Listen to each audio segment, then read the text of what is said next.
A metallic clatter echoed through the kitchen sink before I even turned around. Hannah stood in the doorway, shoulders drawn tight, her phone glowing with another message from her sister. The late afternoon light filtered through the curtains and caught her face, outlining the exhaustion she tried so hard to hide. I set the dish towel on the counter and moved toward her. "Is it happening again?" I asked, though I already knew. She didn't speak. She just held out the screen. A photo of Lydia's smiling family, husband, child, perfect little scene, followed by words sharp enough to pierce skin. "This is what you're saying no to. A family that needs you. Noah needs you." Hannah swallowed hard, her voice barely a breath. "Aunt Marianne, am I a terrible person?" I pulled out a chair and sat across from her. "No." But before the word even settled between us, the front door burst open. Lydia stormed in, no knock, no warning. Her eyes were red, her grip on her purse so tight her knuckles were white. "Marianne, I need to talk to Hannah. Alone." Her voice was stretched thin, ready to snap. "I'm not leaving," I said. She brushed past me and dragged a chair out so hard it scraped the floor. "Are you really choosing to let my husband die? Over college?" The chair's legs slammed into the table, making Hannah flinch. "I can't afford," Hannah began. "You won't," Lydia snapped. "All you have to do is sign. 1 year. I'll pay it back. How can you live with yourself if you don't?" The air thickened, heavy and unmoving. Hannah's eyes darted to mine, pleading for safety. Lydia's gaze pinned her like a verdict, and in that moment, I knew this had never been about the surgery. It was about being treated like a walking wallet. Hannah backed into the counter, her fingers gripping the edge as if she needed something solid to keep herself upright. Lydia leaned forward, elbows on the table, voice low but edged with something feral. "Do you even understand what I'm facing? Noah could die. Die, Hannah, and you're talking about tuition." Hannah tried to breathe, but it came out thin. "I'm not choosing that. I'm just scared. If I give the money, I won't—" "You won't what?" Lydia's laugh was small and humorless. "You won't get to chase some dream? You think becoming a doctor matters more than a man's life?" Her words hit Hannah like open-handed slaps. I could see the way her shoulders folded inward, as if she was trying to disappear into herself. I stepped closer. But Lydia shot me a warning look. "Please," Hannah whispered, "please don't do this." "I have every right," Lydia said, straightening in her chair. "You owe Dad at least this. He would have helped. He wouldn't have let a family fall apart because of money." That one landed. Hard. Hannah's breath stuttered, her eyes glossing as she stared down at the floor tiles. Lydia saw it, saw the wound, and pushed. "Noah loved Dad. He cried at the funeral. And you're really going to let the man who mourned him die because you're selfish?" A sound escaped Hannah, small, broken. "He mocked Dad," she said, barely audible. "He mocked him when he was sick. You told me to ignore it." Lydia's jaw twitched. "He was ill. He didn't know what he was saying. And you're going to hold that against him now? When he needs you most." She slammed her phone down on the table. "Look at this." Photos again. Noah in a hospital bed, their little boy clinging to his arm, a family trying to look hopeful. "This is what you're walking away from. A father, a husband, a life." Her voice cracked, not from pain, but from pressure. "If he dies, his blood will be on your hands." The room went still. Too still. Even the air seemed to hesitate. Hannah turned toward me, eyes wide, red, raw, like a child asking if she really was the monster someone claimed she was. I stepped between them, palms flat on the table so Lydia couldn't ignore me. "This ends now," I said, my voice quiet but immovable. Lydia blinked. "Excuse me?" "You heard me." Hannah let out a shaky breath, one hand covering her mouth as if holding herself together. Outside, a car door slammed, sharp, distant. But inside this kitchen, everything felt like it was teetering on the edge of something final. Lydia rose halfway out of her chair. "You don't get to decide anything here, Marianne. This is between me and her. I didn't move. You brought this to my house. You made it my business. Her eyes flashed. Your house? Funny how you suddenly care about boundaries now, because when Dad died, you sure didn't mind stepping in like you were her mother. Hannah winced. That was the point. Lydia wasn't here to ask. She was here to wound. You came because everyone else already said no, I replied. Your friends, your relatives, even your own in-laws. They all walked away from you and Noah. Ask yourself why. Lydia stiffened. Because they're heartless. No, I said quietly. Because they know exactly what you're doing. Her lips parted, but no words came out. Then, from behind me, a soft rustle. Hannah pushing off the counter. She wiped her face with the sleeve of her sweatshirt and tried to stand straighter. I'm not giving the money, she said, voice trembling but clear. I'm sorry, but I can't risk my future. Dad wanted me to go to college. He saved it for that. Lydia let out a slow, stunned breath. So that's it? Yes, Hannah whispered.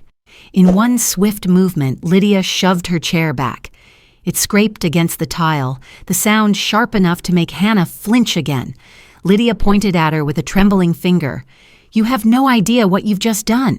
Noah could. That's not Hannah's fault, I cut in. Not then, not now. Lydia turned her fury to me. You've poisoned her. You always have. The accusation hung in the air, heavy and sour. Then she reached into her purse, pulled out her phone again, and held the screen inches from Hannah's face. A picture of Noah on a gurney, another of their son crying into a nurse's shoulder. Look at them, she hissed. Look at what you're choosing. Remember this when he's gone. Hannah's breath broke and she curled slightly, arms wrapping around herself. I stepped in, blocking the images. That's enough, I said. No, Lydia insisted. It's not enough. This will never be enough, because when he dies, I want her to remember every second of this. She snapped her purse shut, spun toward the door, then stopped in the frame. Her voice dropped to a chilling calm. Don't look for forgiveness later. You won't find it. The door slammed hard, rattling the picture frames on the hallway wall. Hannah startled at the sound, and the impact echoed long after Lydia's footsteps faded from the driveway. For a full minute, neither of us spoke, just breathing, uneven, ragged. Hannah finally whispered, She hates me. No, I said gently. She's drowning, and drowning people don't reach for help. They reach for whoever's closest. Hannah folded into me before I could finish, her forehead pressed to my shoulder, her arms shaking around my waist. I held her as the weight of the moment seeped into both of us. Outside, the wind picked up. Leaves scraped across the steps in frantic little bursts, like the world itself was unsettled. Inside, the silence thickened, carrying the truth neither of us said out loud. This was only the beginning. The next morning, Hannah sat at the kitchen table staring at a cold cup of tea she never touched. Her phone buzzed every few minutes, lighting up with Lydia's name. She didn't open a single message, but she didn't silence them either. She sat there absorbing each vibration like it was another hit she had to endure. I placed a plate of toast in front of her. She didn't look up. She sent more pictures, she murmured. Noah in the ICU, their little boy holding his hand. She wrote that I should think about Dad, think about what he would have wanted. I sat down slowly. She's not thinking clearly. Hannah shook her head. Maybe she's right. Maybe Dad would be disappointed. Maybe I'm supposed to help because I'm the only one left. Her voice cracked at the end. A knock hit the front door.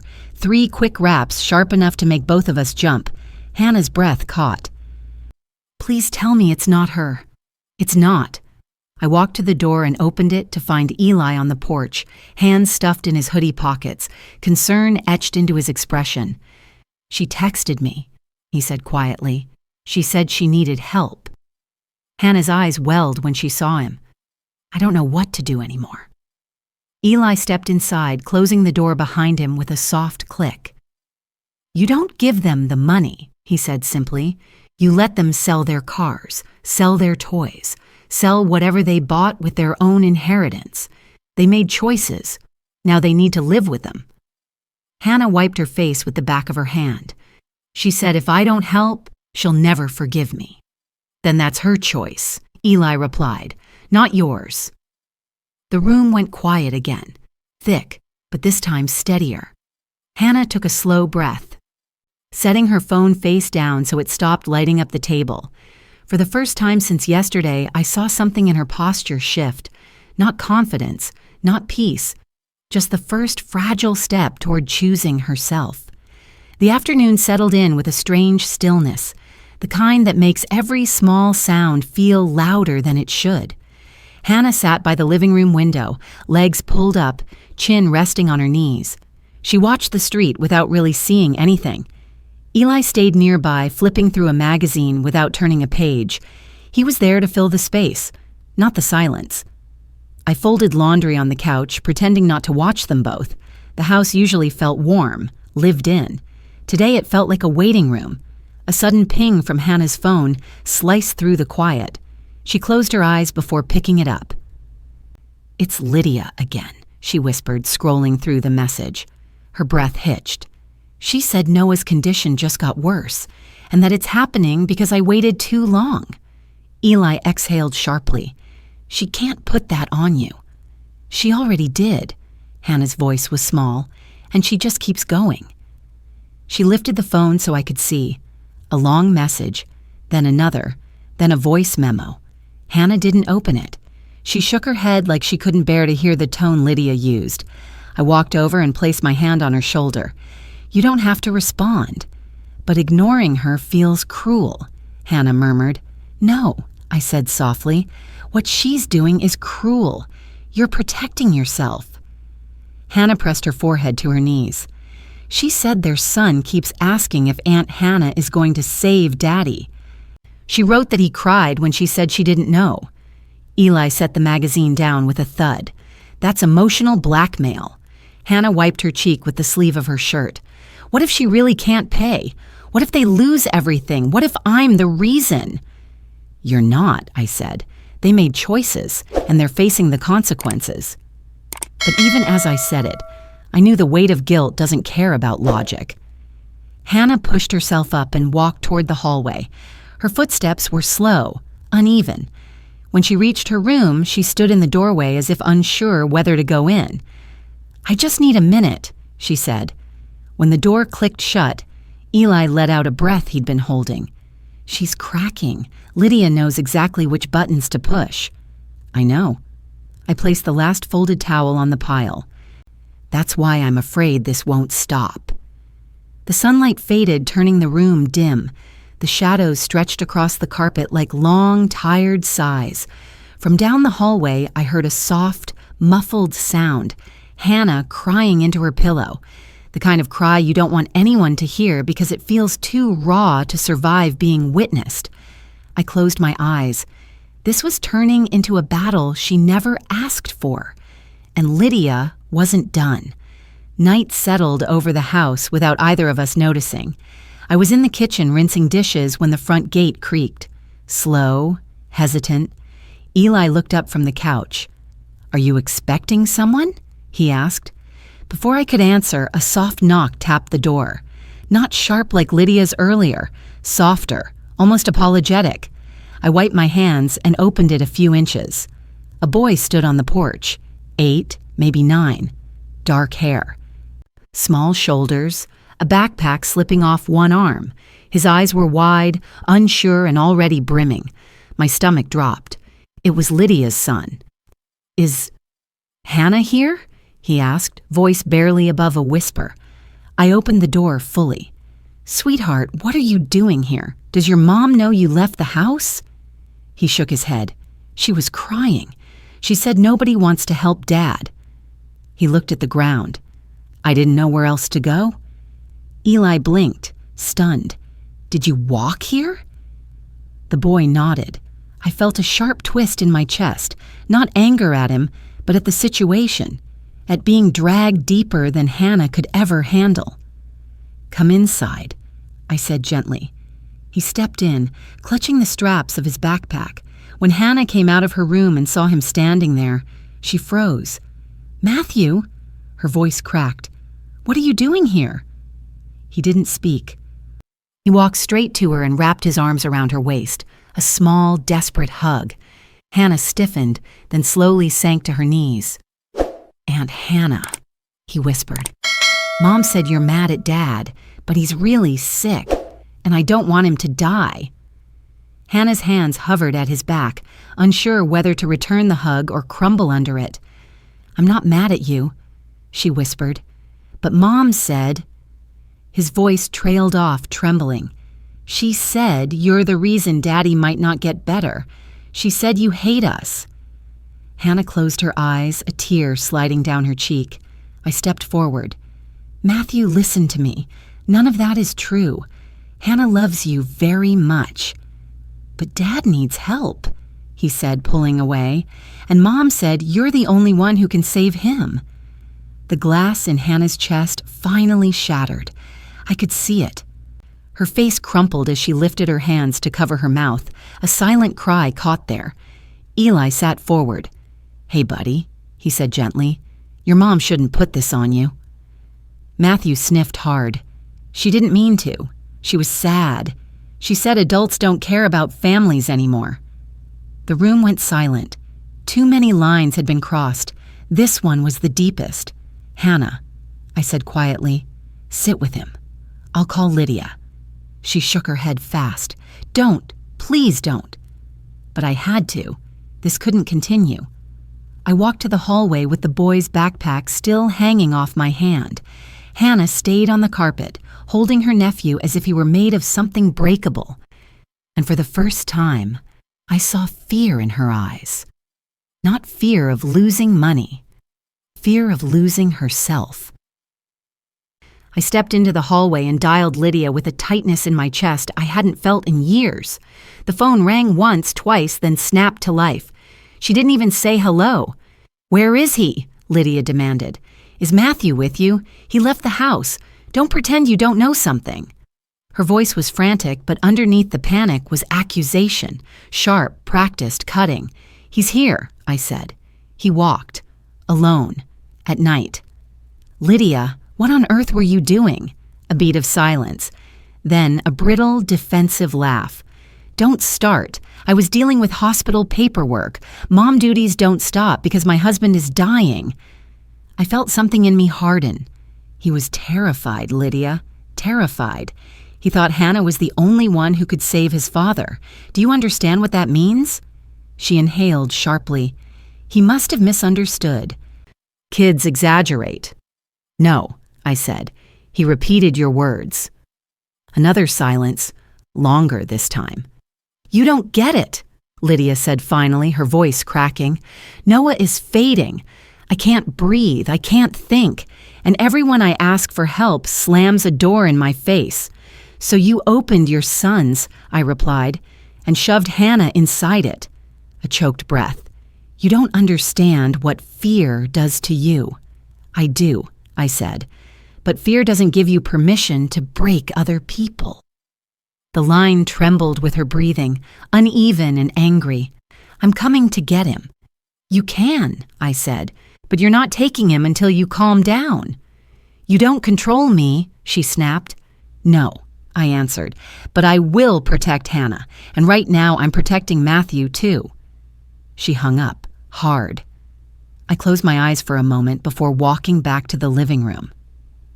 Hannah sat on the rug, Matthew curled against her. She was stroking his hair in slow, careful motions, like she feared even her touch might burden him further.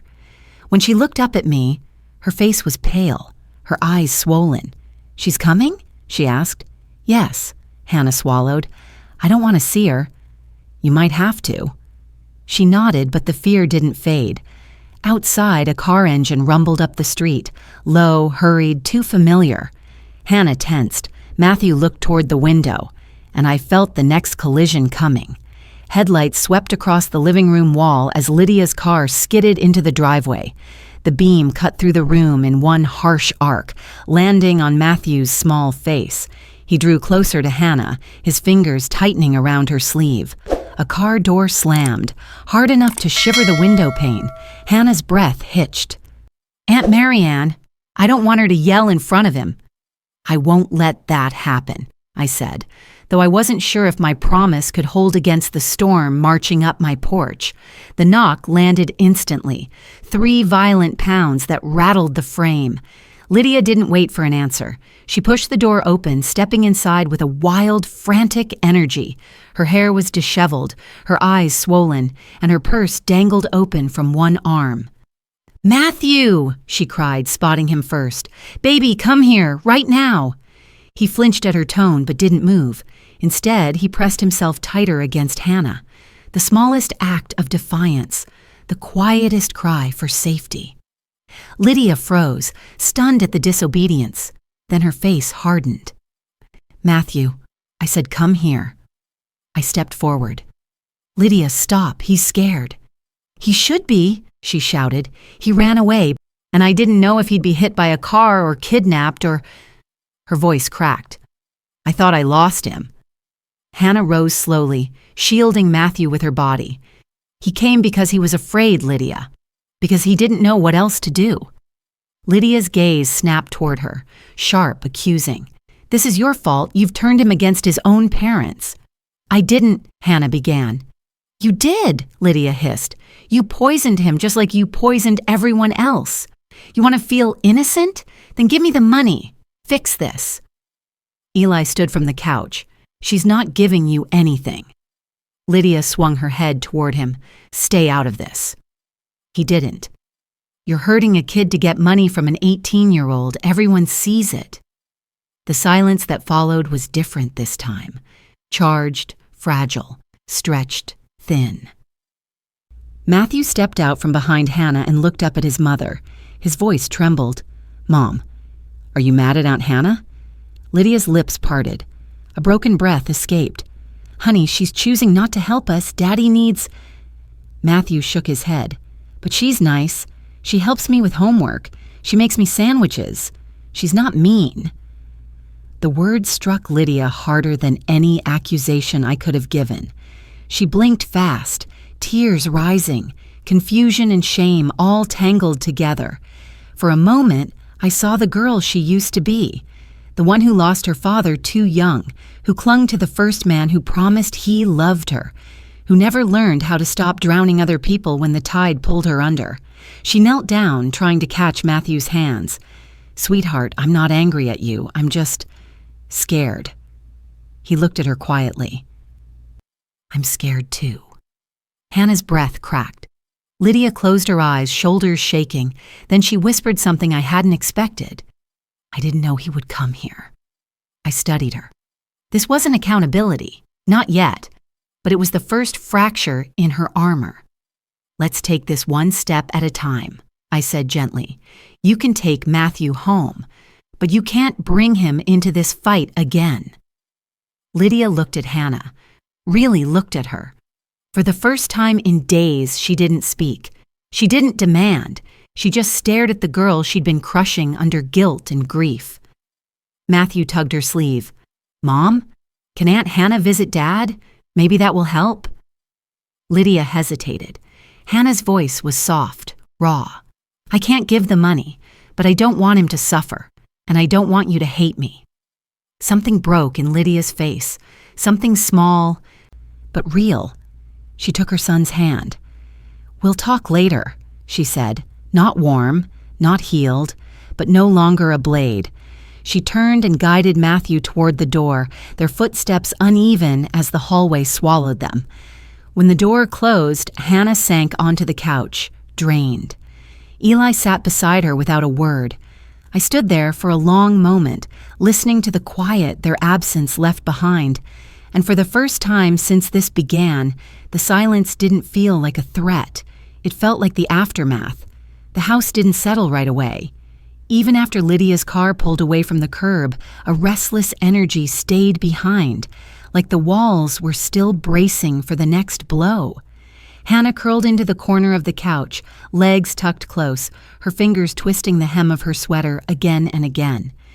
Eli sat near her, not touching, but close enough that she could lean if she needed to. I switched off the overhead light and left only the lamp glowing in the corner. Softer, safer. Hannah finally spoke. "She really thinks I'm the reason he might die," she whispered. "No," I said. "She thinks you're the closest person she can push." Hannah shook her head hard. "It doesn't matter. She said it. And once you say something like that..." Her voice broke. "You can't take it back." Eli leaned forward, elbows on his knees. People in crisis grab whatever will hold them up, even if it's someone else's shoulders. "But I'm not strong enough to hold all of them," Hannah said. "I'm barely holding myself." She wasn't wrong. I could see it. The way her body slumped in small ways she never let others see. The way her eyes stayed fixed on the floor as if meeting our faces might break her open completely. She had been fighting a storm far too large for someone her age. A gust outside rattled the porch railings. Hannah looked toward the window. "Do you think she'll cut me off forever?" I sat beside her. "I think she's drowning. And drowning people don't know what they'll do until they're breathing again." Hannah wrapped her arms around herself. "And what if she never breathes again? What if Noah doesn't make it?" I hesitated, not because I didn't know the answer, but because I knew the truth would land like a stone. "Then that will be a heartbreak," I said softly. "But it won't be your doing." She swallowed hard. "It feels like it is." "That's the guilt talking," Eli said quietly, "not reality." A long silence followed. Hannah leaned back into the couch, exhausted in a way that sleep wouldn't fix. She glanced toward the hallway where Matthew had stood not long ago. "He shouldn't know any of this," she whispered. "He's just a kid." "No," I agreed. "He shouldn't." Hannah's eyes glistened again. He looked at me like I was supposed to fix everything, like I could, and I couldn't even tell him the truth without breaking him. Eli exhaled. "You did the best thing you could. You protected him." She blinked slowly, as if absorbing the words carefully in case they slipped away. "I don't want to be the villain in someone's story." "You're not," I said, "but Lydia is scared, and scared people rewrite the world until it fits their panic." Hannah nodded weakly. Her phone buzzed again on the coffee table. Just one vibration this time, short, hesitant. Like even the phone knew it shouldn't disturb her anymore. She didn't reach for it. For the first time all day, she chose not to look. The lamp hummed faintly. Eli leaned back. I watched her, my girl, my niece, finally letting herself breathe without the weight on her throat. And in the quiet of that small living room, something in her posture shifted. Not strength, not resolution, but the first fragile hint of reclaiming her own voice. She wasn't healed, but she wasn't drowning. Not tonight. Morning light crept across the living room, settling on Hannah's face as she slept curled on the couch. She must have drifted off sometime after midnight, exhaustion finally pulling her under. Eli had left an hour earlier, giving her a blanket before slipping quietly out the door. I'd stayed in the armchair, half awake, listening for any sound that might mean trouble returning. Her phone buzzed again at sunrise, just one vibration, then silence. I checked the screen, Lydia's name, but no preview, a single gray bubble waiting. I didn't wake Hannah. Instead, I made coffee, letting the familiar scent fill the kitchen. The house felt gentler today, as if even the walls were taking a breath. When Hannah finally stirred, she blinked around the room, confused at first, then remembering everything all at once. Her face tightened. "Did she text again?" she asked. "Yes," I said, handing her a warm mug. "Just one message. I didn't open it." Hannah stared into her cup. "I don't think I can read anything else from her." "You don't have to." She hesitated. "But what if it's important?" "What if it's not?" I countered softly. A long pause. Then she turned the phone over, screen up, message unopened. "I'll read it when I'm ready." Before either of us could say more, another knock sounded. Softer this time. Controlled.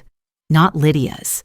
When I opened the door, a man in hospital scrubs stood on the porch, mid-50s, gray at the temples, a clipboard tucked under one arm. His expression was calm, professional. "Are you Marianne Cole?" he asked. "Yes." "I'm Dr. Harris from Crescent Medical. I'm here because your niece Hannah is listed as an emergency contact for Noah Grant." Hannah stood up fast. "What? That's impossible. She must have put my name down without telling me." The doctor nodded gently. "I understand this is unexpected. Noah was admitted early this morning. Lydia is with him." Hannah's face drained of color. Is he okay?" "He's stable for now," the doctor said. "But he'll need surgery soon. Lydia asked me to inform you that she'll be calling again. She said she wants you there." Hannah gripped the doorframe to steady herself. "She said what?" "She wants you at the hospital," he repeated. "She said she can't do this alone." A heavy silence fell. The doctor offered a sympathetic nod. "There's no pressure from the medical team. I'm just carrying the message." When he left, the door closed with a soft click, too soft for the weight it carried. Hannah stared at the floor. "Aunt Marianne, what do I do?" I stepped closer. "You do what's right for your heart, not what's demanded from your fear." She nodded slowly, breathing uneven. "I think I need to see him," she whispered. "Not for the money, not for Lydia, for me. Because if something happens, I don't want to wonder if I was cruel." I touched her arm. "Then I'll go with you." Her shoulders eased just a little. "Okay." She grabbed her coat. Her hands shook, but she didn't stop. She slid her phone into her pocket, message still unopened, and we stepped out into a morning that felt too bright for the heaviness it held. The hospital lobby was colder than I expected. Bright lights, sterile air, a faint chemical smell that clung to your throat. Hannah paused just past the sliding doors, gripping the strap of her bag so tightly her knuckles blanched. People moved around us in quiet urgency. Nurses pushing carts, families whispering in corners, the low hum of machines somewhere down the hall. "Are you sure?" I asked. She nodded, but her breath shook. "I need to see him." The elevator ride felt too fast and too slow all at once. When the doors opened on the cardiac floor, Hannah stepped out with the caution of someone approaching a ledge. We turned down a long hallway, each step echoing against linoleum. Then we saw her. Lydia sat outside a room, elbows on her knees, face buried in her hands. Her hair was tangled from running fingers through it too many times. When she looked up and saw us, something flickered in her eyes, relief tangled with shame, tangled with something sharper. She stood. "You came." Hannah hesitated but nodded. "The doctor said you wanted me here." Lydia's jaw tensed. "I thought you should know what's happening." Her tone was flat, drained. No accusations, no fire, just exhaustion layered over brittle bones. "How is he?" I asked. Lydia exhaled shakily. "Critical. They stabilized him, but the surgery can't wait much longer." Hannah looked past Lydia through the small window into the dim room. Noah lay pale against white sheets, wires trailing from his chest, monitors blinking in steady, indifferent rhythms. A nurse adjusted something near his bed, her movements calm. Hannah swallowed. "Can I go in?" Lydia hesitated. Then she stepped aside. Hannah walked toward the door like she was stepping into a memory she didn't want but couldn't avoid. I followed a few feet behind, giving them space. Inside the room, the steady beep of the heart monitor filled the air. Noah didn't open his eyes. His face was slack with sedation. For a long moment, Hannah just stood there, her breath uneven. Then she whispered, "I don't hate you." Her voice trembled. She moved closer, stopping beside the bed but not touching him. "I never hated you. Even when you said cruel things about Dad, even when you mocked him at the funeral, even when you pretended it wasn't your fault. I was angry, but I didn't hate you." Lydia stepped into the doorway, her hand touching the frame to steady herself. Hannah's voice cracked. "I just wanted to be safe, and I wanted my future, and I didn't want to feel like I had to give up everything to prove I'm a good person." She wiped her eyes. I'm not your enemy. Something broke across Lydia's face. Not a loud shatter, but a quiet fracture. I never meant for any of this to get so big. Hannah turned to her. Yes, you did. Her voice wasn't cruel, just honest. You let it, because you're scared. Lydia's breath hitched. Tears slipped down her cheeks silently. She didn't wipe them away. This isn't about the money. It never was.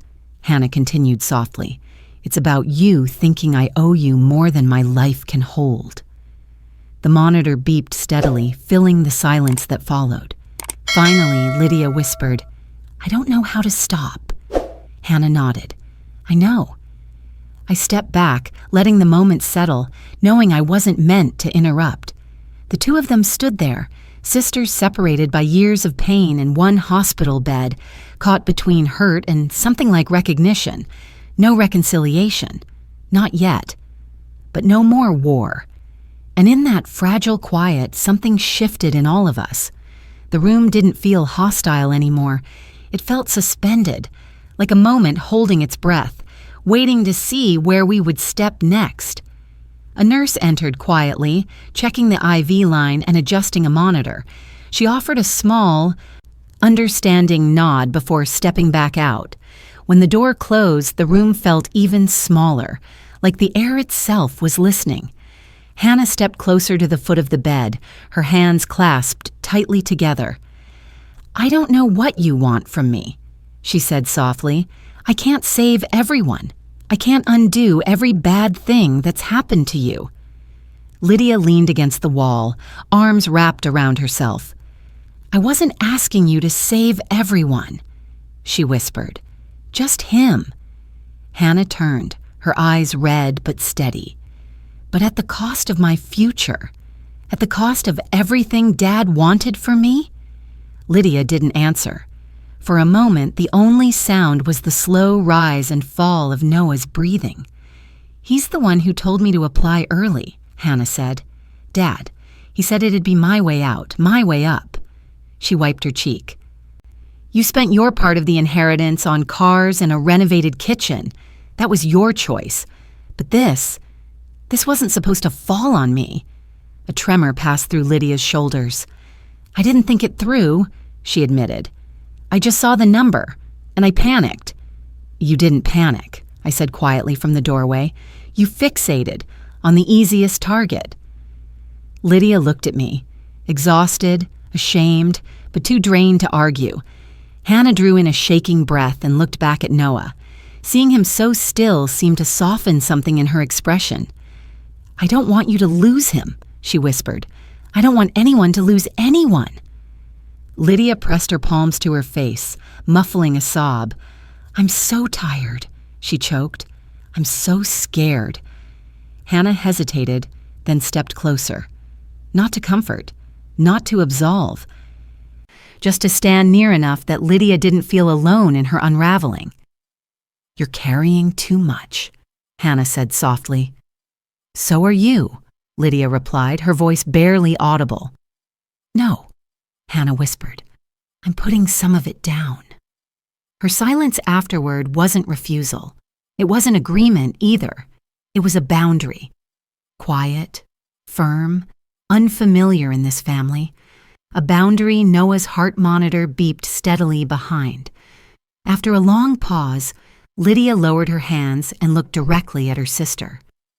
I won't ask again, she said. Her voice trembled but held. Not after today. Hannah nodded. It wasn't peace. It wasn't forgiveness.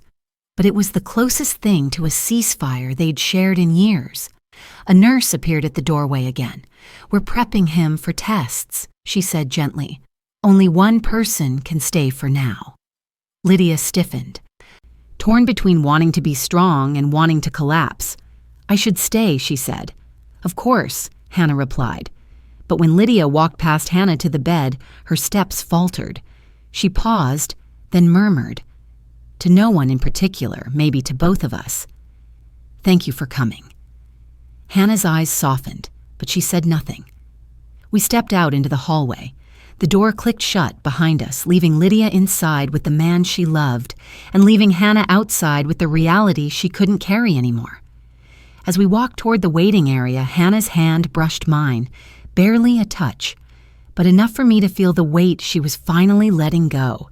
Not all of it, not yet, but enough for her to breathe again. We found an empty corner near the vending machines, the kind of place hospitals forget to warm. Hannah sat on a hard plastic chair, elbows on her knees, her hair falling forward as if to shield her from the world. I took the seat beside her, close enough to offer presence but not crowding her grief. For a while, neither of us spoke. People passed through the hallway, orderlies pushing carts, a couple walking hand in hand, a man pacing while clutching a bouquet he clearly didn't know how to give. Life and fear and hope moved around us in quiet loops. Hannah broke the silence first. "Do you think Dad would be disappointed?" Her voice was so fragile it barely made it past her lips. I leaned forward, the memory of her father flickering through my mind. His laugh, the way he used to lean against my kitchen counter, his hand always ruffling Hannah's hair even when she swatted him away. "No," I said. "He'd be proud that you're thinking about your future, that you're trying to stand your ground." Hannah rubbed her eyes. But what Lydia said was fear talking, not truth. She nodded slowly, though I could see her rehearsing every guilt-filled moment in her head. Lydia's accusations, the pictures, the voice messages she hadn't opened, Matthew's trembling plea. "Do you ever stop feeling guilty?" she whispered. I took a long breath. "You don't stop. You learn to separate guilt from responsibility." She absorbed that quietly. Down the hall, a doctor spoke softly to a family. Someone cried. A machine beeped. Life kept happening even as Hannah felt suspended in the middle of it. Then her phone vibrated again. She flinched but didn't reach for it. "Read it," I said gently, "or delete it, but don't let it hover over you." Hands shaking, Hannah unlocked her phone. One new message. From Lydia. She tapped it open. The message was short. "I shouldn't have dragged Matthew into this. That wasn't right. I'm sorry." Hannah exhaled, a shaky, uneven sound. I didn't expect that. "Maybe she's starting to see the line she crossed," I said. "She's hurting," Hannah murmured. "But I'm hurting too." "I know." She leaned back in the chair, letting her head rest against the cold wall. "I'm scared this will change everything. I'm scared we won't come back from this." "Maybe you won't," I said honestly. "But maybe that's not always a tragedy." Her eyes lifted to mine, surprised, uncertain. "Sometimes," I continued softly, "distance saves people from becoming versions of themselves they can't undo." Hannah swallowed hard. "I don't want us to end." "You're not ending," I said. "You're redefining." Another silence settled, but this time it didn't feel suffocating. It felt clarifying. From inside Noah's room, a muffled sound hinted that nurses were prepping him for imaging. Lydia's shadow moved across the frosted glass window in the door. Hannah glanced toward it. "I don't know how to feel." "You don't have to know," I replied. She closed her eyes, exhaling slowly, finally giving herself permission not to carry every weight at once. The hallway lights buzzed softly overhead. Her shoulders dropped. Her breathing steadied. And something in her face, something tight, desperate, fearful, loosened at last. She wasn't okay, but she wasn't breaking anymore. Just settling into the truth she'd spent days running from.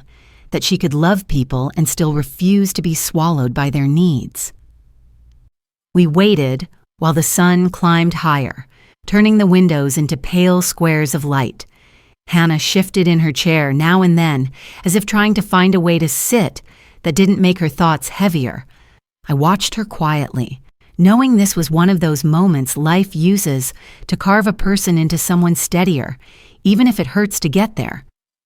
A few minutes later, Lydia stepped out of Noah's room. She didn't look at us at first.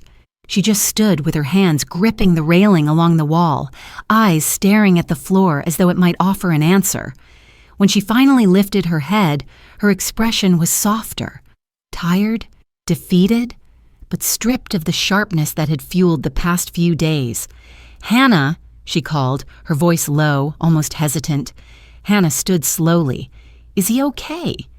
"They moved him for a scan," Lydia said. "They'll know more this afternoon." Hannah nodded, waiting for whatever came next. Lydia rubbed her hands together, unsure where to place them. "I need to say something." Hannah shifted her weight. I stayed back, close enough if she needed support, far enough to let them have the space they'd avoided for too long. "I crossed a line," Lydia said. "More than one. I dragged you into something you shouldn't have been part of, and I said things I can't take back." Hannah's voice was gentle. "You were scared." "I was cruel," Lydia corrected softly. "And that's on me."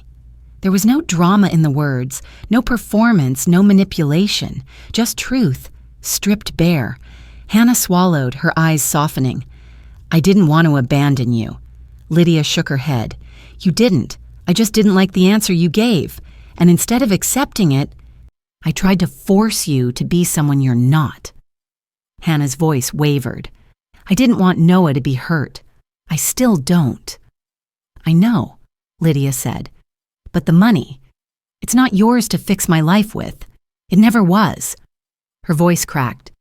"I've been drowning for so long I forgot how to ask for help without pulling someone under with me." Hannah blinked back tears. "I was scared too." "I know." Lydia hesitated, then added quietly, "You don't owe me anything. Not the money, not forgiveness. And if you need space after this, I'll respect it." Hannah's shoulders shook, just a little. "I don't hate you." Lydia's breath caught. "I never hated you either." The silence between them shifted. Not empty, not broken, just human. Two people hurting in different ways, finally speaking without claws. A nurse called Lydia's name from the far end of the hallway. She wiped her eyes with the heel of her hand and turned to Hannah once more. "Thank you for coming," she said. "It meant more than I can say." Then she walked back toward Noah's room, her steps slow, not fleeing, not attacking, just tired. Hannah stood there for a moment, her hand covering her mouth as if she didn't trust her emotions to stay inside. I walked to her side. "You did everything you could." Her eyes closed as she leaned lightly into me. "I'm still scared," she whispered. "That just means you're human," I said. We stood there, two figures tucked into a corner of a hospital hallway, letting the truth settle around us. The crisis wasn't over, the future wasn't clear, but Hannah had reclaimed something essential, her voice, her boundary, her place in the world, and in those quiet minutes, she looked more like herself than she had in days. The afternoon thinned into a gray hush. Rain tapped the hospital windows in light, hesitant rhythms, soft enough to soothe, steady enough to remind us how long we'd been there.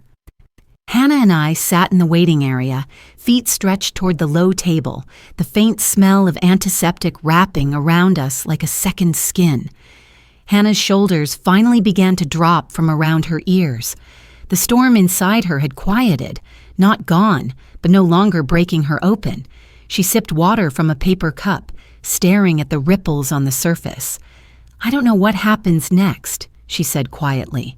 "You don't have to decide that today," I replied. She nodded, but her eyes stayed on the cup. "What if she goes back to blaming me tomorrow or next week? What if all of this—" She gestured toward the hallway where Lydia had disappeared. "Was just fear, not change." "It might be," I said, "but you learned how to stand still in the middle of it. That matters."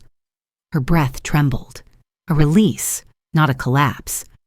Before she could speak again, a small voice echoed down the hallway. "Aunt Hannah?"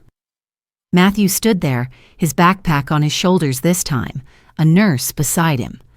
When he spotted Hannah, his face broke into something tender and relieved. Hannah opened her arms without thinking. He ran straight to her, burying his face in her chest. She held him tight, her chin resting on his hair. "I was scared you left," he said. "I didn't leave," she whispered. I'm right here." He pulled back just enough to look up. "Mom said to tell you she's sorry. And she wants you to know she doesn't want to fight anymore."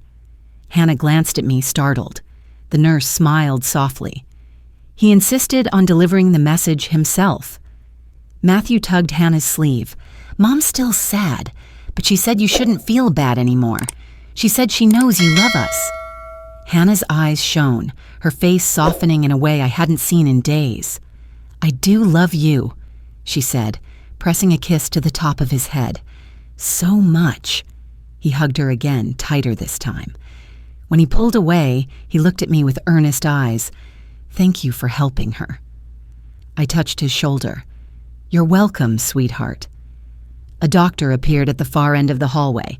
"Family of Noah Grant?" Matthew looked up at Hannah. "That's us." Hannah's hand hovered for a second, unsure, then she reached for mine. "Come with me." "Please." "Of course," I said. As we approached the doctor, Lydia stepped out from the waiting alcove. Her eyes were swollen, but her posture was calmer, less frantic, less sharp. When she saw Hannah holding Matthew's hand and mine, something in her softened further. The doctor cleared his throat gently. "The imaging is complete. Noah will need surgery soon, but he's stable for now." Lydia let out a breath she'd been holding for hours. Hannah squeezed my hand once before letting go. She took a small step toward her sister, not closing the gap completely, but acknowledging it. "I'm here," she told Lydia quietly. "Whatever happens next, I'm here. But I can't give the money. I need you to hear that."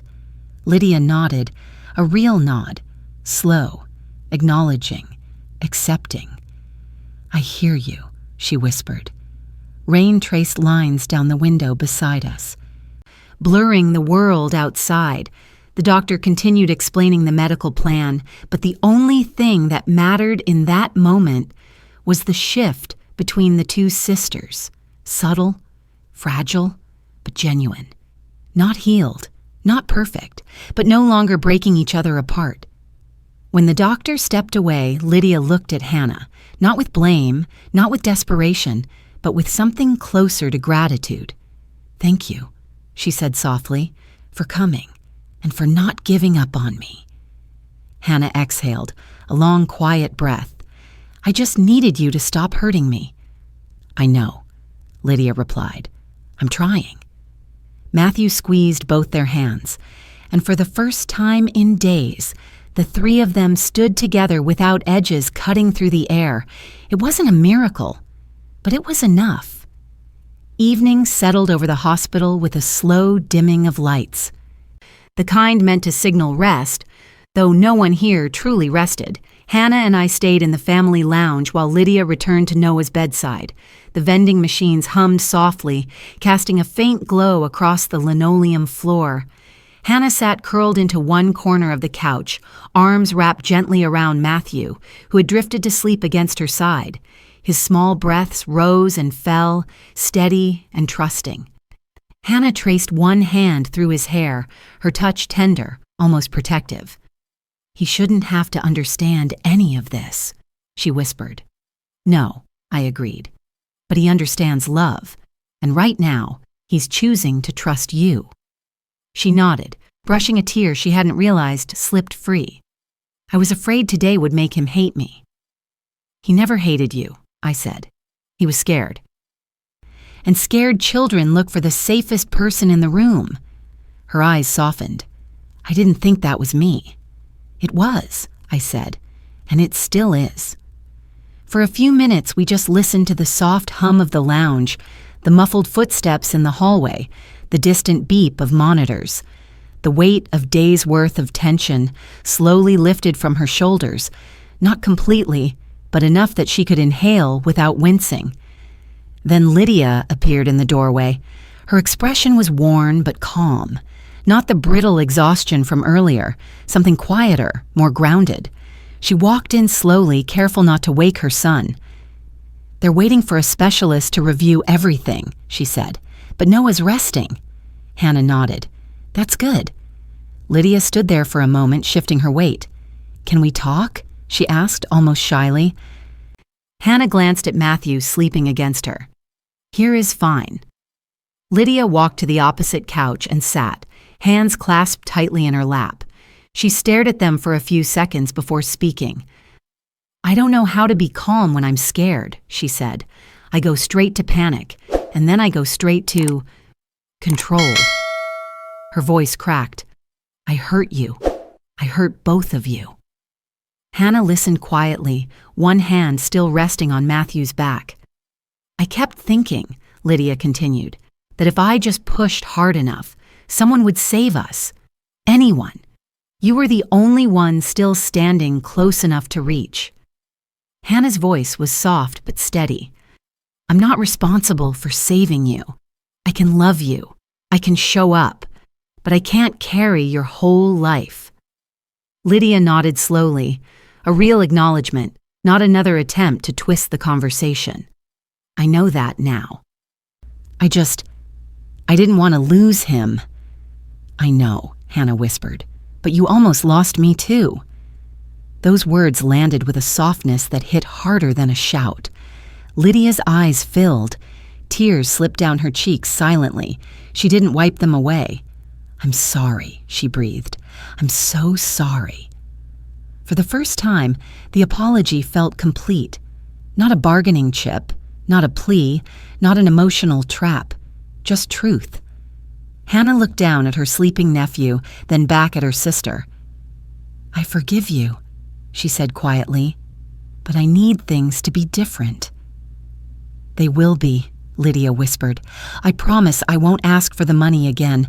I promise I won't put Matthew in the middle. And I promise I'll try. Really try. Not to let fear turn me into someone cruel." Hannah nodded, more relief than hesitation. "Thank you." Lydia reached out a tentative hand, not for Hannah, but for Matthew's. She touched his shoe gently. "You're a good aunt. He loves you. I think I forgot how important that is."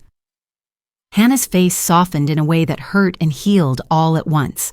We sat there, the four of us, wrapped in a quiet that felt strangely holy, like a small, fragile piece had finally found a place to land. Then Lydia exhaled, shakily but with weight behind it. "Go home and get some rest," she said. "Both of you. I'll call if anything changes." Hannah hesitated. "Are you sure?" "Yes," Lydia said. "You've done enough for today." Hannah adjusted Matthew carefully, preparing to stand without disturbing him. And this time, Lydia moved to help, gently supporting her son's head as they transitioned him into her arms. It was small, but it was new. We walked toward the elevators together, steps quiet, breath steady. Not fixed, but no longer fractured. And as we left the hospital, the air outside felt different, cooler, cleaner, like the world had opened just enough for them both to step into something better. It was close to midnight by the time we reached home. The porch light flickered, casting a soft halo across the steps. I unlocked the door quietly, while Hannah shifted Matthew's weight in her arms, careful not to wake him. He stirred once, then settled again against her shoulder. Inside, the house felt warmer than it had in days. Not because anything had changed physically, everything was exactly where we left it, but because Hannah no longer walked through the door carrying the invisible weight of being everyone's last lifeline. She carried her nephew to the guest room, laying him gently on the bed. She tucked the blanket around him with the slow, cautious movements of someone touching something precious. I watched from the doorway as she brushed his hair away from his forehead. "He deserves better than all this," she whispered. "He has you," I replied. She closed the door softly behind us. In the hallway, she leaned her back against the wall, sliding down until she was sitting on the floor, not crying, not shaking, just letting go. "I didn't realize how much I was holding in," she said. "That's how pressure works," I said, sitting beside her. "You don't feel the weight until something finally loosens." Hannah tilted her head back, staring at the ceiling. I thought if I didn't help, I'd be abandoning them. But if I did help, I'd be abandoning myself. "That's the kind of choice no one your age should have to make," I said softly, "but you made it, and you made it with clarity." She drew her knees up, resting her arms on them. "Do you think she meant it? That she won't ask again?" "I think she finally saw the cost," I answered. "Not the money, the cost to you." Hannah looked down at her hands, turning them over as if studying them for the first time. "I'm not used to choosing myself." "And yet you did," I said. A soft wind brushed against the house, making the windows hum. Hannah listened to it, breathing deeper than she had all day. "Will things ever go back to how they were?" she asked. "No," I said honestly, "but maybe that's the point." She exhaled slowly. "I want us to be okay, but I want me to be okay too." "That's not selfish," I said. "That's growth." Hannah leaned her head on my shoulder.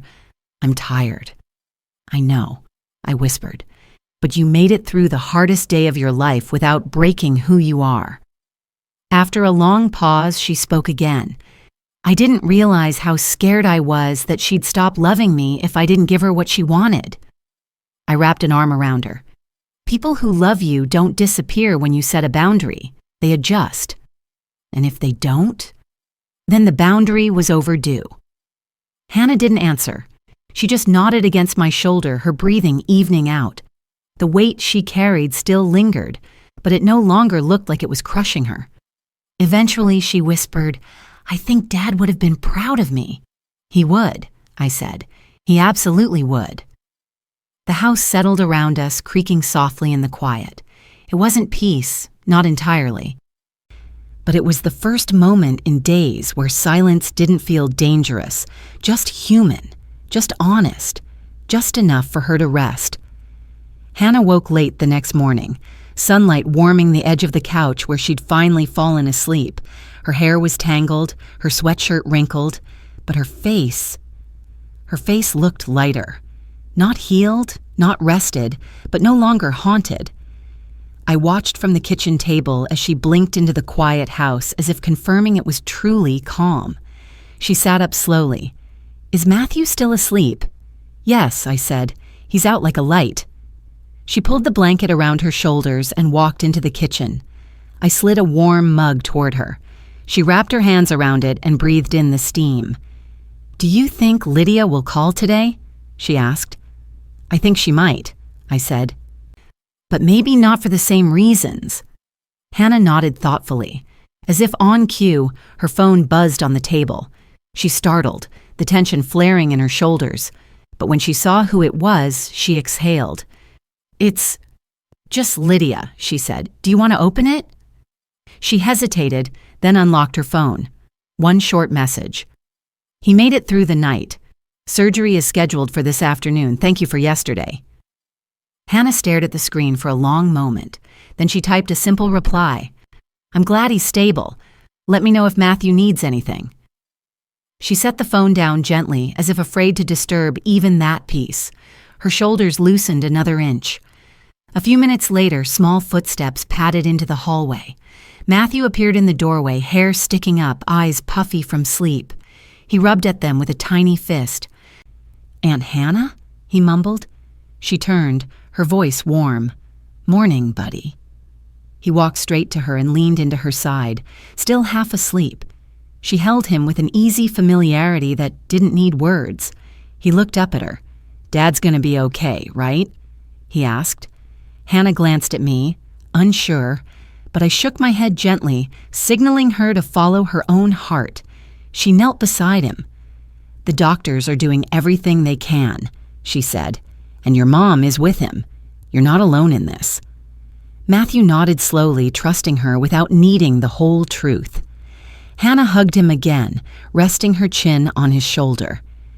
"You're safe here," she whispered, "no matter what." We spent the next hour moving quietly through the morning, making pancakes, finding a clean shirt for Matthew, letting him watch cartoons while Hannah brushed out her hair. Normal things, soft things, things the last few days had denied her. By noon, Lydia texted again. "He's being prepped. I'll keep you updated." No guilt, no pressure, no pictures, just information. Hannah stared at the message with a hint of disbelief. "It feels strange," she admitted, "like she finally took her hands off my throat." "That's what boundaries do," I said. "They teach people how to treat you." "But what if she forgets?" "Then you remind her." Hannah considered that quietly, then nodded. Later, as Matthew napped on the couch, Hannah and I sat by the window.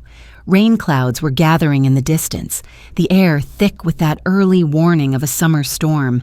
She wrapped her arms around herself. "I keep thinking about yesterday, about the moment she said I'd regret it forever if I didn't help. I believed her. For a second, I believed her." "You were vulnerable," I said. "That's not weakness, that's humanity. I don't want to be manipulated like that again." "Then don't," I said simply. "You saw what it looks like. Now you'll recognize it sooner." She looked out the window, eyes steady. "I think I learned something." "What?" "That love doesn't mean surrender, not even with family." A soft rumble of thunder vibrated through the glass. She smiled faintly, small but real. "I think," she said quietly, "I'm finally starting to grow up." And the truth in her voice carried more strength than any apology we'd heard this week. The storm rolled in by early afternoon. Heavy clouds pressed low over the neighborhood, dimming the light inside the house. Matthew slept curled on the couch, his breathing soft and even. Hannah stood at the window, fingertips resting on the cool glass, watching the sky shift from gray to slate. Her phone buzzed again. She didn't jump this time, just turned and picked it up calmly. "It's Lydia," she said. I stayed still, giving her space. Hannah opened the message. "They're taking him in now. I'll update you when he's out." No demands, no guilt, no implied responsibility, just the stark truth of a woman facing the unknown. Hannah nodded to herself. "Okay." She set the phone on the coffee table and pulled the blanket tighter around her shoulders. The first drops of rain spattered against the window, slow, scattered, like a hesitant beginning. "Can I ask you something?" she said. "Of course." "Do you think things will ever feel normal again?" I took a moment before answering. Not the old normal, but maybe a better one. Hannah pressed her lips together, absorbing the thought. I spent so long wanting her approval, wanting to be a good sister, but now I think, maybe being good doesn't mean giving everything away. "It doesn't," I said. She nodded slowly, her eyes returning to the rain. "I guess part of growing up is realizing you can love someone and still keep yourself safe." "It is," I said quietly. The rain picked up, tapping a rhythm against the window. Hannah pulled away from the glass and walked to the couch, sitting near Matthew's feet. She smoothed the blanket around him, her movements gentle and protective. "He deserves peace," she whispered. "You do too." She leaned back against the cushions, letting her body relax into the quiet. I used to think boundaries were walls, but yesterday I realized they're doors. They let the right things in and keep the wrong things out. I smiled softly. "That's wisdom." Hannah let out a long breath. I was so scared I'd lose her if I didn't say yes. "And did you?" She paused. "No, I don't think I did." "And did you lose yourself?" She shook her head. "No, I think I found something." Rain thickened outside, streaking the window in silver lines. Hannah watched it for a long moment, then glanced at her phone again, not in fear, but in expectation. "She'll text when he's out of surgery," she said, "and when she does, I'm ready." "Ready for what?" "To show up with kindness, but not with sacrifice." There was no bravado in her voice, no trembling, just a calm she'd earned the hard way. A flash of lightning illuminated the room, followed by a soft roll of thunder. Matthew stirred but didn't wake. Hannah leaned back, resting a hand lightly on his ankle. "I'm not a bad person," she said almost to herself. "I'm just someone who deserves a future." "You always have," I replied.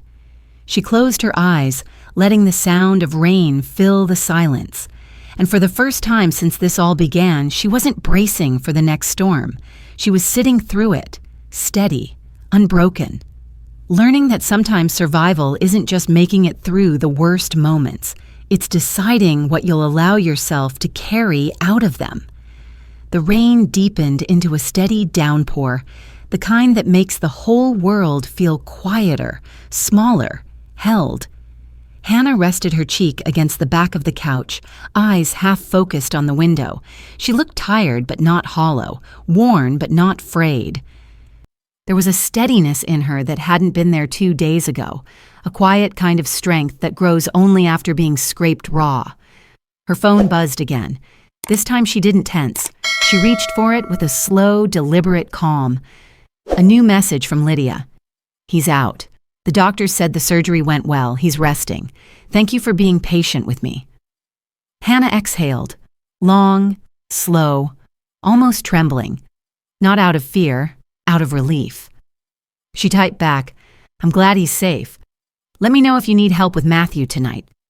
She set the phone down gently and leaned back, letting the moment settle into her bones. "You okay?" I asked. She nodded. "Yeah, for the first time. I think I really am." We sat there in the softened light, the hum of the refrigerator the only sound besides the rain. Matthew shifted, rolling onto his side, his small hand reaching out until it found the edge of Hannah's knee. Without even thinking, she covered it with her own.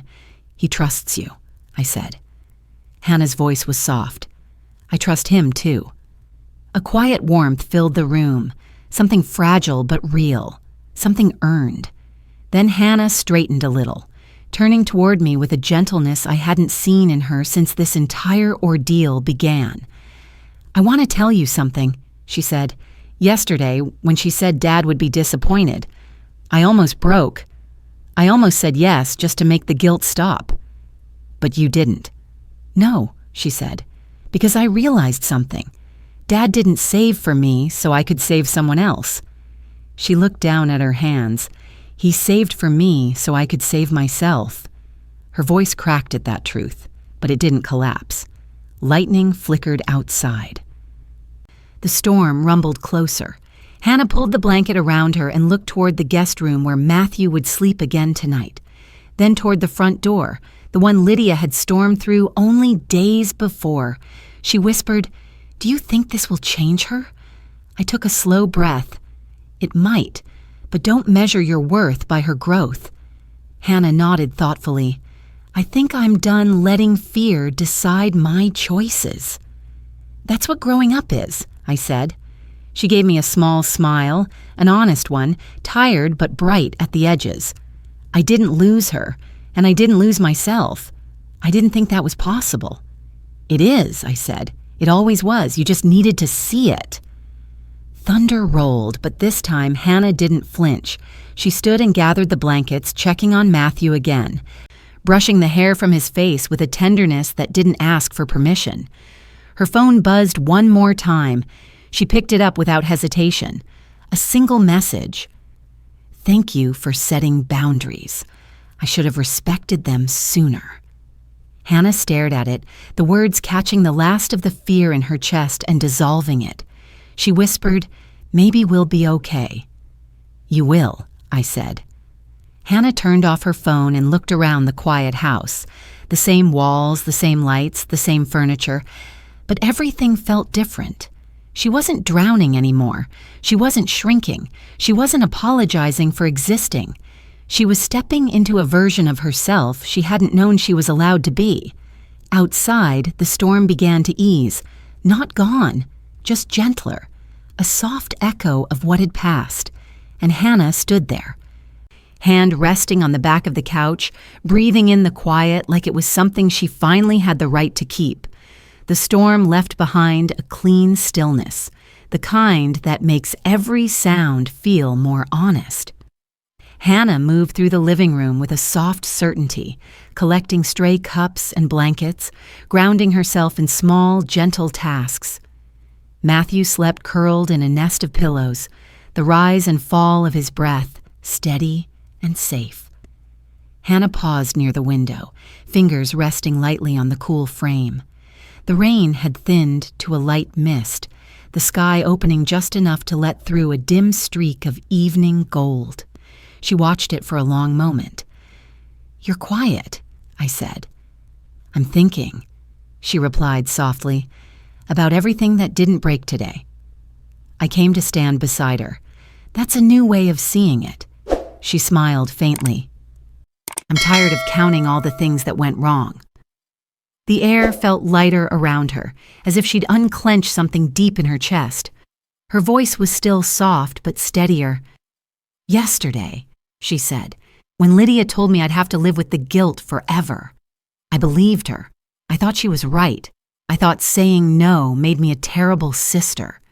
And now?" She exhaled. "Now I realized she was speaking from fear, and I was listening from fear." She turned from the window, leaning her shoulder into the wall. "But I'm done making decisions from that place." A soft buzz interrupted her thoughts. Her phone again, but she didn't flinch. She picked it up with the same calm she'd shown all afternoon.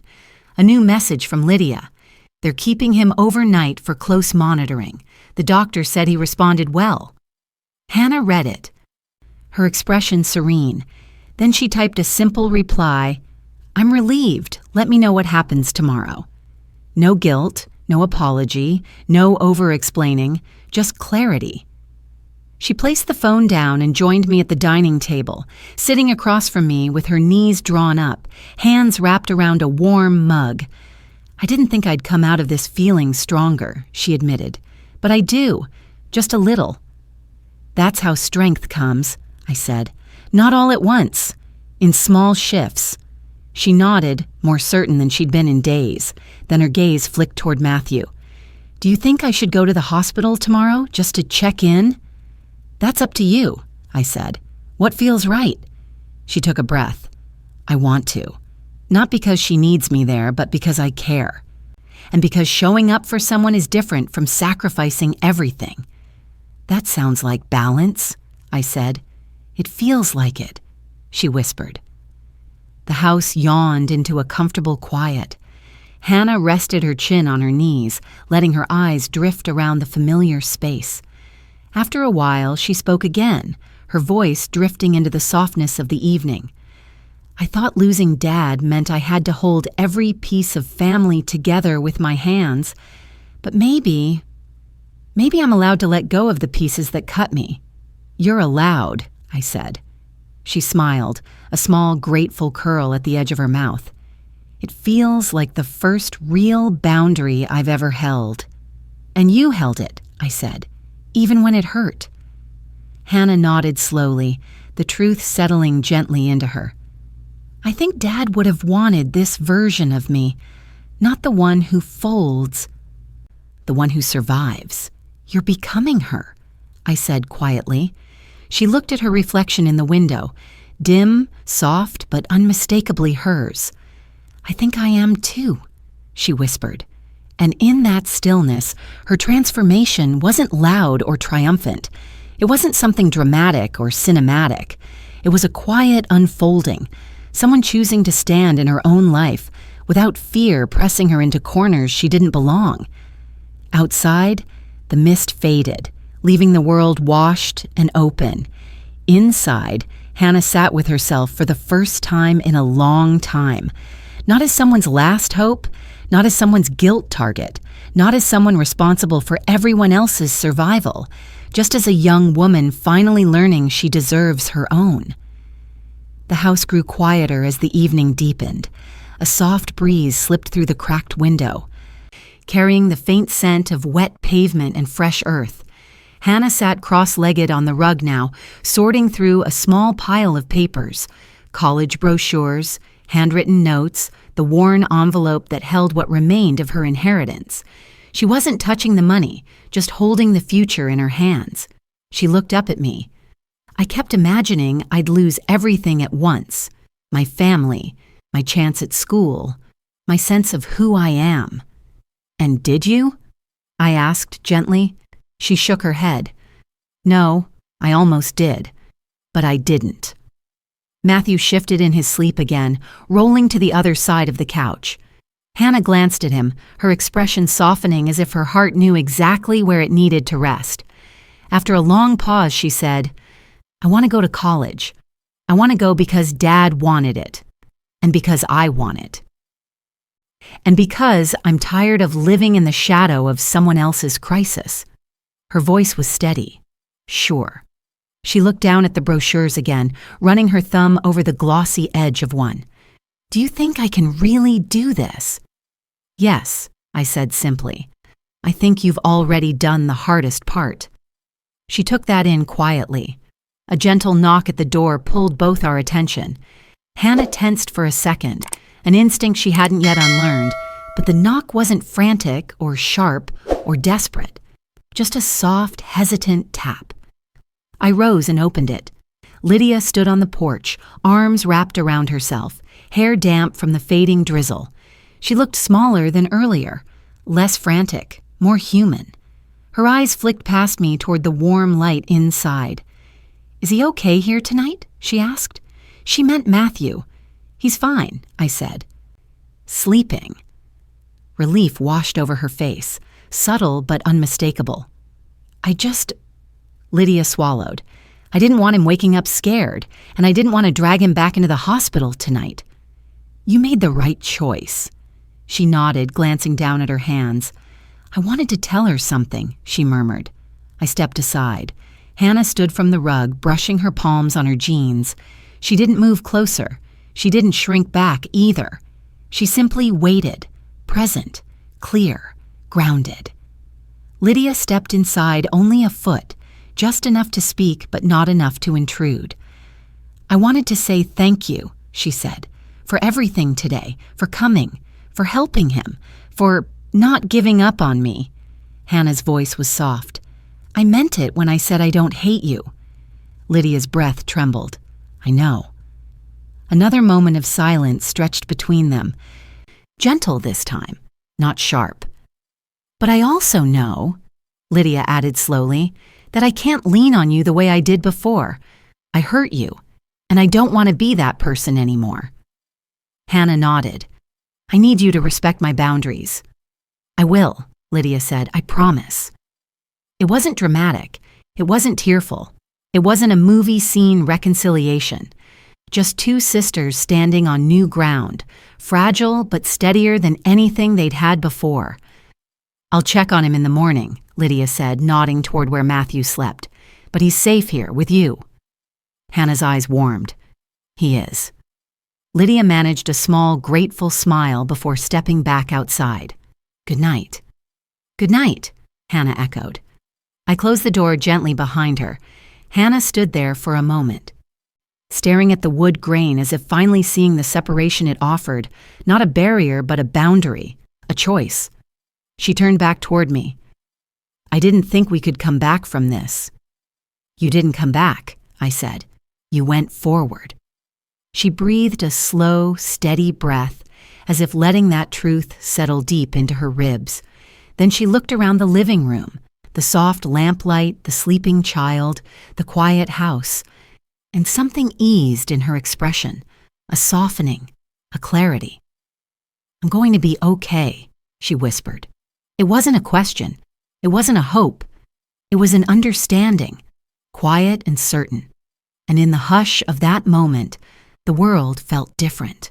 Not lighter, not perfect, just hers, fully and finally.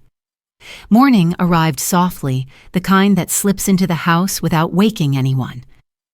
A pale gold light stretched across the floorboards, catching the edge of the coffee table and the blanket still draped over the couch. Hannah walked in quietly from the hallway, her hair tied back loosely, her steps slow but sure. Matthew sat at the table with a bowl of cereal, swinging his feet as he ate. He looked up the moment she entered, his eyes bright with the uncomplicated trust only children manage to keep. "Morning, Aunt Hannah," he said through a mouthful of milk. She smiled, genuinely, gently. "Morning, buddy. Did you sleep okay?" He nodded enthusiastically. "I had the bed all to myself, and it was soft." "That's because you deserved a soft night," she said, ruffling his hair. "You've had a hard week." He beamed at that, happy to be seen. I watched from the counter as she poured herself a cup of coffee, her hands steady. She moved with a quiet assurance, the kind of ease that returns only after surviving a storm without losing yourself. Her phone buzzed on the table. She checked it. A message from Lydia. "He's awake. Groggy, but awake. Thank you for keeping Matthew last night. We'll come by later." No urgency. No wait. Just a simple update. Hannah exhaled, a small, peaceful breath. "He's okay," she told Matthew. The boy smiled into his cereal. Hannah sat beside him, tapping her spoon against the table softly. "Do you want to make him a get-well card later? Something you can give him when you visit?" Matthew nodded eagerly. "Can I draw a dinosaur? Daddy likes dinosaurs." Hannah's laugh filled the room, light, clear, the kind she hadn't been able to access for days. "You can draw 10 dinosaurs if you want." He grinned, already planning.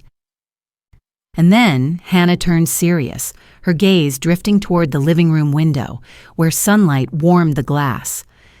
"I feel like everything changed," she murmured, "and I didn't even notice it happening."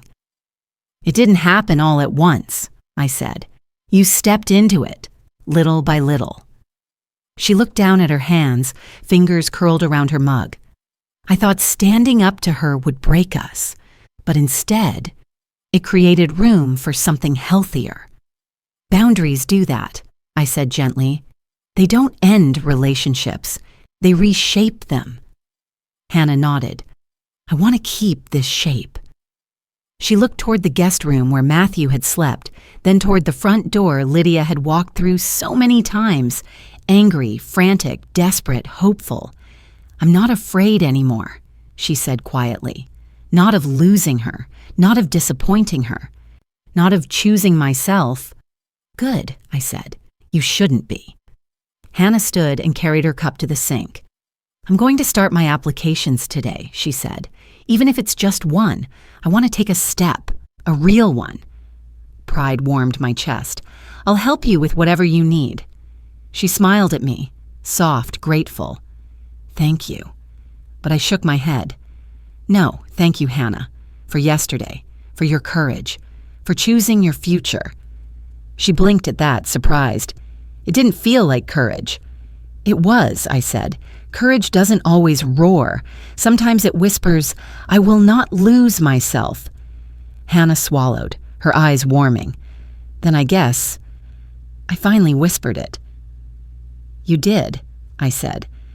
She glanced once more at her phone, at Lydia's calm message, at the quiet morning stretching ahead of her, not free of responsibility, but free of fear. Then she inhaled deeply, letting the air fill her chest with something close to relief. "I think," she said softly, "I'm ready for whatever comes next." And in that small kitchen, with a child humming over cereal and sunlight warming the floor, the truth settled gently.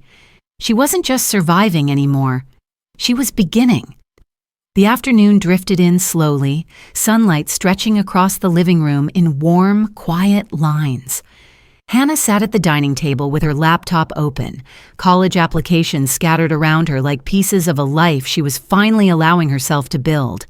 Matthew colored dinosaurs on thick white paper, humming softly with each stroke of his marker. I watched them both from the doorway, Hannah focused, steady, no longer shrinking beneath the weight of someone else's fear, Matthew content, grounded in the safety she gave him. The house felt different now. Not because the crisis had passed, but because Hannah had stopped carrying what was never hers. A soft knock at the door made her pause. Not sharp, not frantic, just gentle. When I opened it, Lydia stood there. Her shoulders were slumped, her clothes wrinkled, but her face was calm, exhausted but no longer wild with desperation. She stepped inside slowly, as though she didn't want to disturb the peace hanging in the air. Matthew looked up from his drawing. "Mom!" He ran to her, and she scooped him into her arms, holding him with a softness that hadn't been there in days. "Hi, baby," she murmured. "Daddy's resting." Hannah stood from the table, unsure for a moment, then steadying herself. "How is he?" "He's groggy," Lydia said, brushing Matthew's hair. "But he's asking for him," She nodded toward her son. And he wanted to see you, too. Just for a minute. Her voice wavered. He asked if you were okay. Hannah blinked, taken aback. Me? Yes, Lydia whispered. I told him you were. The silence that followed wasn't heavy, just honest. Lydia shifted Matthew onto her hip and looked at Hannah fully. I'm still scared, she said quietly, but I won't put that on you anymore. I saw what it did. I saw who it turned me into. Her voice cracked softly. I'm trying to change that. Hannah nodded slowly, her voice gentle. I know, and I want us to be better, but I need space to keep my life safe too. You'll have it, Lydia said. I promise. Hannah stepped forward, touching Matthew's shoulder lightly. Take care of him, and take care of yourself too. Lydia nodded. Eyes bright with emotion, she didn't hide this time. Thank you. For yesterday, for today, for not giving up on me, even when I gave you every reason to. Hannah didn't rush to close the distance. She didn't fold, she didn't appease. She stood in who she'd become. It's okay, she said softly. I just needed you to see me. I do, Lydia whispered. I finally do. She turned toward the door, shifting Matthew onto her hip. Before stepping out, she paused and looked back at Hannah one last time. You're a good person, she said, and you deserve the life Dad wanted for you. Hannah's breath hitched, but she didn't cry. She just nodded, the truth settling into her with a quiet, powerful warmth. When the door closed, she stood for a moment in the silence that followed, shoulders soft, jaw unclenched, breath steady. Then she returned to the table, picked up her pen, and filled in the next line of her application. Not because someone pushed her, not because she felt guilty, but because the future finally belonged to her again. A thin gold light stretched across her face as she wrote, and for the first time, she didn't brace against it. She let it stay. She let it settle. She let it become hers. And the house, still soft from the storm, seemed to exhale with her, quiet, gentle, full of the kind of peace that comes only when someone finally chooses themselves. If this echoed a betrayal you've lived through, you can share below.